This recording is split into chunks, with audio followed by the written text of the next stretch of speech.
Hi students, 9th standard maths, exercise 4.5, முக்கோணத்தின் குத்துக்கோட்டு மையம் வரைதல், construction of the orthocenter of a triangle, question number 7.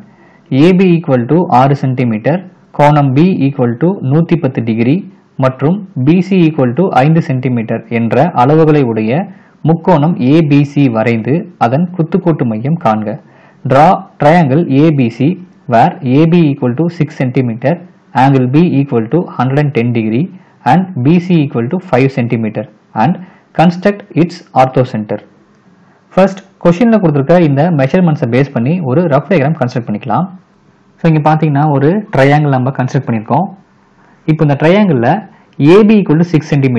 So இதை வந்து பேஸில் நம்ம எடுத்துக்கலாம். ஸோ இந்த இடத்துல A, இந்த இடத்துல B அப்படின்னு ஃபிக்ஸ் பண்ணிக்கலாம். ஏபியோட லென்த் பார்த்தீங்கன்னா 6 cm கொடுத்துருக்காங்க இல்லையா? ஸோ இந்த இடத்துல 6 cm அப்படின்னு மென்ஷன் பண்ணிக்கலாம். அண்ட் தென் ஆங்கிள் B பார்த்தீங்கன்னா 110 டிகிரி. 110 டிகிரி அப்படின்றது ஒரு அப்டியூஸ் ஆங்கிள், விரிகோணம். ஸோ இந்த இடத்துல நமக்கு விரிகோணம் வரணுங்கிறதுனால தான் அந்த இடத்துல இந்த ரஃப் டயக்ராம் இந்த மாதிரி நான் கன்ஸ்ட்ரக்ட் பண்ணியிருக்கேன். ஸோ இந்த இடத்துல நமக்கு 110 டிகிரிக்கு ஒரு விரிகோணம் நம்ம வரைஞ்சிடலாம். அதே போல் இந்த வெர்டெக்ஸை நம்ம C அப்படின்னு ஃபிக்ஸ் பண்ணிக்கலாம். பிகாஸ் இங்கே A இங்கே B இருந்ததுன்னா இந்த இடத்துல நமக்கு C இருக்கும். BCயோட லென்த் பார்த்தீங்கன்னா 5 cm அப்படின்னு கொஸ்டின்லேயே கொடுத்துட்டாங்க. ஸோ இந்த இடத்துல வந்து 5 cm அப்படின்னு மென்ஷன் பண்ணிடலாம். ஸோ கொஸ்டினில் கொடுத்துருக்க இந்த டீட்டெயில்ஸை யூஸ் பண்ணி ஒரு ரஃப் டயக்ராம் கன்ஸ்ட்ரக்ட் பண்ணியாச்சு. இப்போ இந்த ரஃப் டயக்ராமை பேஸ் பண்ணி ஒரு மெயின் டயக்ராம் கன்ஸ்ட்ரக்ட் பண்ணணும்.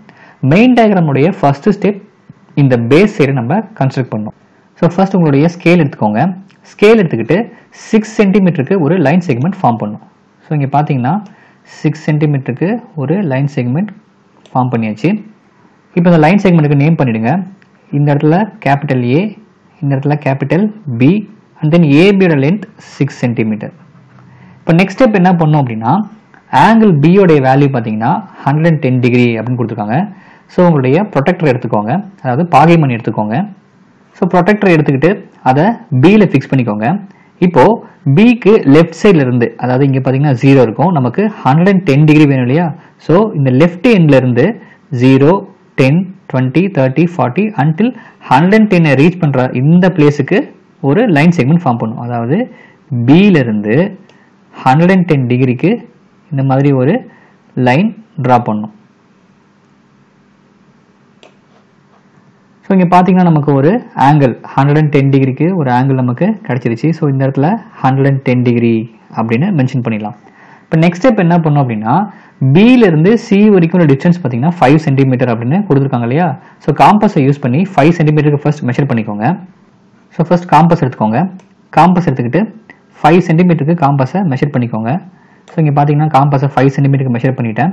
இப்போது காம்பஸ் எடுத்து வெர்டெக்ஸ் பியில் ஃபிக்ஸ் பண்ணிக்கோங்க. ஸோ காம்பஸை வெர்டெக்ஸ் பியில் ஃபிக்ஸ் பண்ணிவிட்டு இந்த லைனை கட் பண்ணுற மாதிரி ஒரு ஆர்க் இந்த மாதிரி ட்ரா பண்ணும். இப்போ காம்பஸை ரிமூவ் பண்ணிவிடுங்க. இப்போது இந்த ஆர்க்கும் இந்த லைனும் இன்டர்செக்ட் ஆகிற இந்த பாயிண்ட் தான் நமக்கு வெர்டெக்ஸ் சி. ஸோ இந்த இடத்துல கேபிட்டல் சி அப்படின்னு மென்ஷன் பண்ணிடலாம்.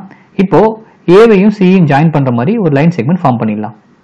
ஸோ ஃபைனலாக பார்த்தீங்கன்னா நமக்கு ட்ரையாங்கிள் ஏபிசி அப்படின்னு கிடச்சிருக்கு. இப்போது இதில் பிசியோட லென்த் 5 சென்டிமீட்டர். ஸோ இந்த இடத்துல 5 சென்டிமீட்டர் அப்படின்னு மென்ஷன் பண்ணிடலாம். ஸோ கொஷினில் கொடுத்துருக்க இந்த டீட்டெயில்ஸை யூஸ் பண்ணி ஒரு ட்ரையாங்கிள் ஏபிசியை கன்ஸ்ட்ரக்ட் பண்ணியாச்சு. இப்போது இந்த ட்ரையாங்கிளுடைய ஆர்த்தோ சென்டர் குத்துக்கோட்டு மையம் எங்கே இருக்கும் அப்படின்றத நம்ம கண்டுபிடிக்கணும் இல்லையா? ஸோ இந்த ட்ரையாங்கிள் இருக்க இந்த 3 வெர்டெக்ஸ்லேருந்து ஏதாவது 2 வெர்டெக்ஸ்க்கு நம்ம ஆல்டிடியூட்ஸ் கன்ஸ்ட்ரக்ட் பண்ணாவே அந்த ஆல்டிடியூட்ஸ் ரெண்டும் மீட் ஆகக்கூடிய மீட்டிங் பாயிண்ட்டை நம்ம ஆர்த்தோ சென்டர் அப்படின்னு சொல்லுவோம்.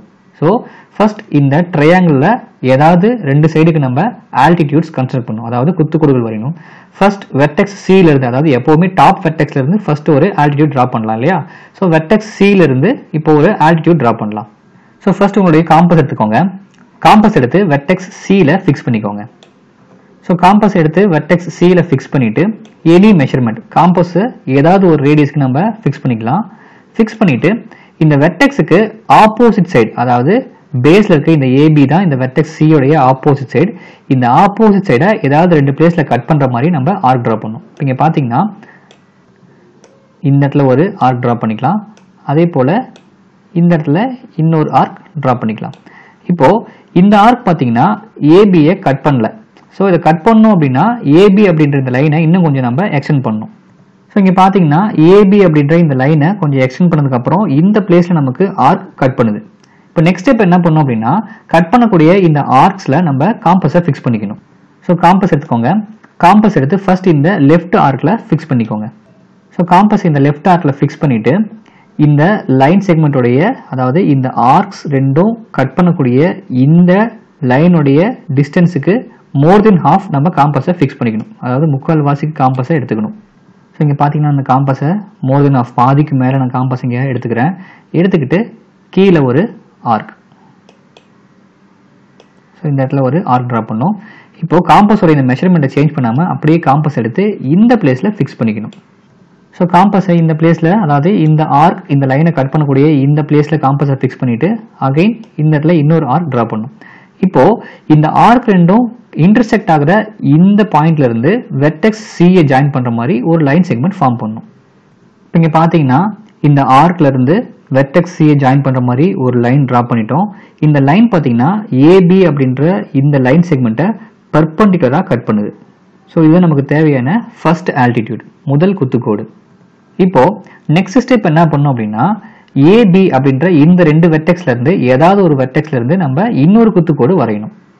ஸோ இப்போ இங்கே பார்த்தீங்கன்னா நான் வெர்டெக்ஸ் பியை சூஸ் பண்ணிக்கிறேன். ஸோ வெர்டெக்ஸ் பியிலிருந்து செகண்ட் ஆல்டிடியூடை நம்ம நெக்ஸ்ட் ஸ்டெப்பில் கன்ஸ்ட்ரக்ட் பண்ண போகிறோம். ஸோ காம்பஸ் எடுத்து ஃபர்ஸ்ட் பியில் ஃபிக்ஸ் பண்ணிக்கோங்க. ஸோ இங்கே பார்த்தீங்கன்னா நான் காம்பஸை பியில் ஃபிக்ஸ் பண்ணிக்கிட்டேன்.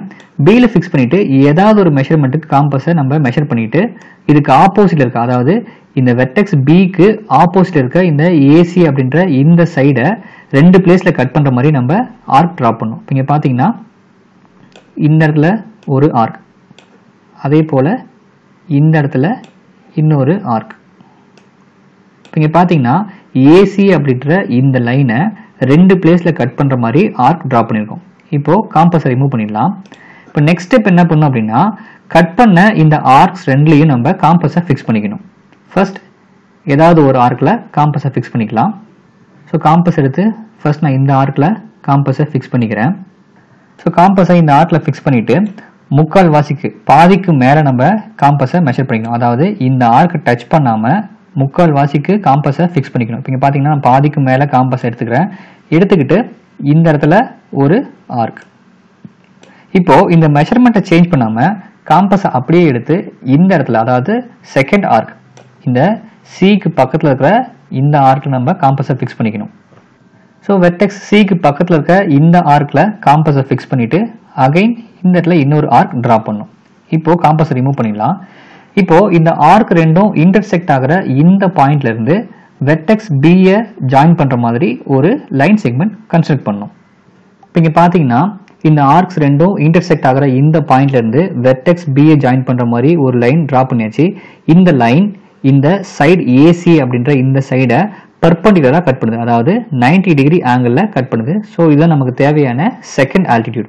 இப்போ ஃபர்ஸ்ட் ஆல்டிடியூடும் செகண்ட் ஆல்டிடியூடும் இந்த பிளேஸில் மீட் ஆகுது இல்லையா? ஸோ இதுதான் நமக்கு தேவையான ஆர்த்தோ சென்டர். ஸோ ஜென்ரலாகவே ஒரு ட்ரையாங்கிள்ஸோடைய ஏதாவது ரெண்டு ஆல்டிடியூட்ஸ் எந்த இடத்துல மீட் பண்ணுதோ அதுதான் நமக்கு ஆர்த்தோ சென்டர் அப்படின்னு சொல்லுவோம். இப்போ இங்கே பார்த்தீங்கன்னா நமக்கு ஃபர்ஸ்ட் ஆல்டிடியூடும் செகண்ட் ஆல்டிடியூடும் இந்த பிளேஸில் மீட் ஆகுது. ஸோ இதுதான் நமக்கு தேவையான பாயிண்ட் ஆஃப் கன்கரன்சி, அதாவது சந்திக்கும் புள்ளி அப்படின்னு சொல்லுவோம். இப்போ இந்த ரெண்டு ஆல்டிடியூடும் மீட் பண்ணக்கூடிய இந்த பாயிண்ட் தான் நம்ம ஆர்த்தோ சென்டர் அப்படின்னு சொல்லுவோம். ஸோ இது நமக்கு தேவையான பாயிண்ட் ஹெச். ஜென்ரலாகவே ஆர்த்தோ சென்டரை கேபிட்டல் ஹெச் அப்படின்னு மென்ஷன் பண்ணுவோம் இல்லையா? ஸோ இந்த இடத்துல கேபிட்டல் ஹெச் அப்படின்னு மென்ஷன் பண்ணலாம். ஸோ ஃபைனலாக பார்த்தீங்கன்னா கொடுத்துருக்க இந்த மெஷர்மெண்ட்டை யூஸ் பண்ணி ஒரு ட்ரையாங்கிள் கன்ஸ்ட்ரக்ட் பண்ணோம். இந்த ட்ரையாங்கிளுக்கு ஏதாவது ரெண்டு வெர்டெக்ஸ்லேருந்து நம்ம ரெண்டு ஆல்டிடியூட் கன்ஸ்ட்ரக்ட் பண்ணோம்.